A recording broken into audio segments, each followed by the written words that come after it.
Reload. Reload. Heart shot. You shot a doe.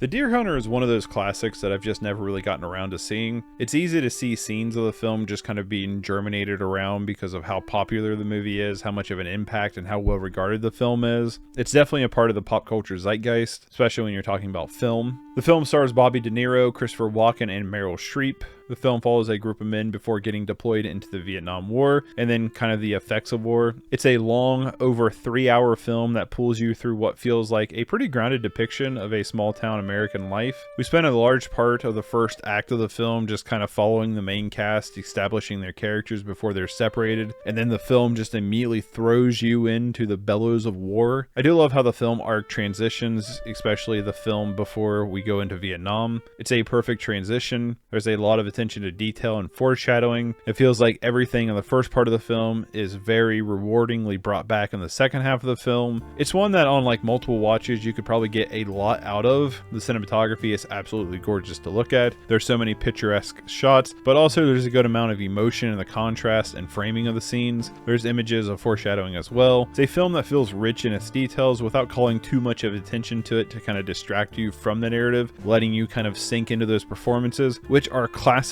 to say the least. Robert De Niro and Christopher Walken are outstanding and provide some of the best scenes in film and acting. There's multiple scenes in the film that are iconic thanks to them, but there's really something that should be said about the rest of the cast as well. Everyone in the film feels incredibly believable. It's easy to see actors on the screen, but the rest of the cast truly build this community the film is set in. There's history between the characters that are organically grown and not kind of like explained through exposition. By the way characters interact with each other sells their shared history, which is backed up by realistic and believable performances. It's these performances that really help ground De Niro and Walken to help fit into this world despite them outclassing everyone. This film was a huge Oscar film at time of release, winning several awards including Best Picture and Best Supporting Role for Christopher Walken. I keep saying say Walken, it's just Walken, but Walken. I also understand that there's some controversy about this film and how it portrayed the Vietnam War. I haven't really dug much into this, so I'm not really going to talk about that, but I feel like it's kind of worth mentioning that at the time of release there was some major backlash against the film. To me, this film is kind of about the misconception of war and how damaging it can be. You have a moment at the beginning of the film where everyone is so cheerful and kind of joking around about going to war, but then bam, you're cut right into the mix of it, immediately shattering the facade. From there, it's kind of an uphill fight to maintain your humanity and how to struggle keeping that when you want to get back to society. You get a nice range of PTSD through the characters, from some seemingly alright to literally a husk of your former self. The film is willing to explore these different avenues. That need to feel something to chase that adrenaline comes to a powerful scene towards the end. However, while I can literally see the emotions on screen, I can feel the intended motion, I just didn't actually feel it. This film is a little over 3 hours long, and to be honest, I felt the entire runtime. Sure, there's a lot of great stuff in here, and the film takes its time to develop everything it wants to present. It has a very slow cinema type of pacing in a way, which is something I normally love, but here I just kind of wish it would move along a little bit more. There's almost a 40-minute party scene that kind of just took me out of the experience, and honestly I kind of had a hard time getting back in. The film does a lot of things that I love, and then we kind of spent time exploring something that I personally just didn't find that interesting. We spent a lot of time developing these characters, and I honestly didn't get very emotionally attached to them. They're good characters, but when it kind of comes to the overall emotional core of the film, it just didn't click with me, and because of that I could really feel the runtime, which made me kind of feel beat down even more by the time you get to that climactic climax where, yeah, I know what the intended motion here is, but I just couldn't feel it. It's a reaction like this that definitely makes me kind of want to rewatch the film at some point, because I could have just not been in the mood for it. This is a very heavy movie with a lot of messages, a lot of themes that, you know, maybe if you're just not in the right headspace for it, it just might not land for you. It's a prime example I believe you should watch movies twice, kind of give them a second chance, especially if you feel like you're missing something or you just can't put a good pin on why it didn't click with you. Like for me, I honestly don't really have a solid answer why this film just didn't click with me on an emotional level. I just know that it didn't. I wasn't bored, I didn't hate my experience that I was having. The film is doing a lot of things I really enjoy, but in the end I didn't really get that much into the film. I just didn't connect with the characters. I didn't buy